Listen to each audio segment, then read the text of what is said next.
দেশের নিরাপত্তার সঙ্গে সরাসরি যুক্ত হলেও স্থলবন্দরগুলো নিরাপত্তা ব্যবস্থায় ঘাটতির অভিযোগ তুলেছেন নৌপরিবহন ও শ্রম উপদেষ্টা ডক্টর এম শাখাওয়াত হোসেন। সকালে বাংলাদেশ স্থলবন্দর কর্তৃপক্ষের ২৪তম প্রতিষ্ঠা বার্ষিকী উপলক্ষে আয়োজিত অনুষ্ঠানে এসব কথা বলেন উপদেষ্টা।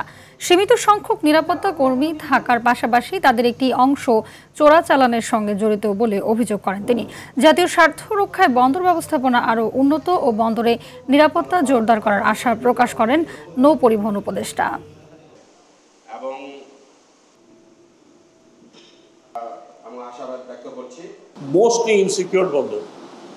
আমাদের সিকিউরিটি বলতে কয়জন আনসার দাঁড়ায় থাকে, ওই আনসারগুলো ওদের সাথে মিলে স্মাগলিংয়ের যত রকম কাণ্ড কারখানাগুলো করে।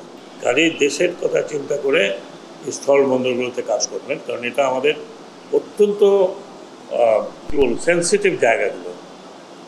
এগুলোকে আমাদেরকে চিন্তা ভাবনা করে যেমন স্থাপনা করতে হবে, চিন্তা ভাবনা করে পরিচালনা করতে হবে।